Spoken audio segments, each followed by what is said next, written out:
শিখতে যাই তোমার কাছে, তুমি চটচট করে দেখাও, আমি কিচ্ছু শিখতে পারি না। আমাকে একটু ভালো করে শিখিয়ে দাও না, কী করে গ্যাসের বিল পেমেন্ট করতে হয়, কী করে ব্যাঙ্ক ইন্টারনেট ব্যাঙ্কিং খুলতে হয়, কী করে মোবাইল রিচার্জ করতে হয়। তুমি আমাকে এগুলো একদম শিখাচ্ছই না। আর ও শেখাচ্ছি না? না, তুমি তো শিখছো না, কিন্তু আমি তো শেখাতে চাইছি, তুমি তো শিখছো না।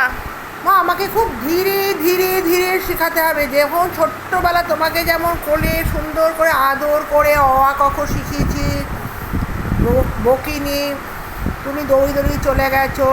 তোমার তো প্রথম শিক্ষা তো মায়ের কাছেই হয়। তুমি কেন আমাকে তোমার কাছে আমি মোবাইল শিখতে যাচ্ছি, তুমি কেন আমাকে শেখাচ্ছ না, আগে বলো। না, বলবো না। তাহলে তুমি তো এখন আসল শিক্ষা তো মায়ের কাছ থেকে পেয়ে গিয়ে বড় হয়ে গেছো। আমি যদি তোমাকে অ আ ক খ না শেখাতাম, তাহলে তুমি কী করে আজকে এত বড় ডিগ্রি লাভ করো?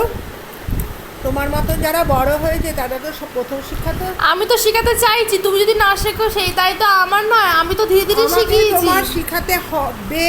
আমি ধীরে ধীরে শেখাচ্ছি। এখন তুমি যদি না শিখতে চাস না, তাহলে আমার কিছু করার আমাকে নেই। আমি ছোটবেলায় তোমাকে যেভাবে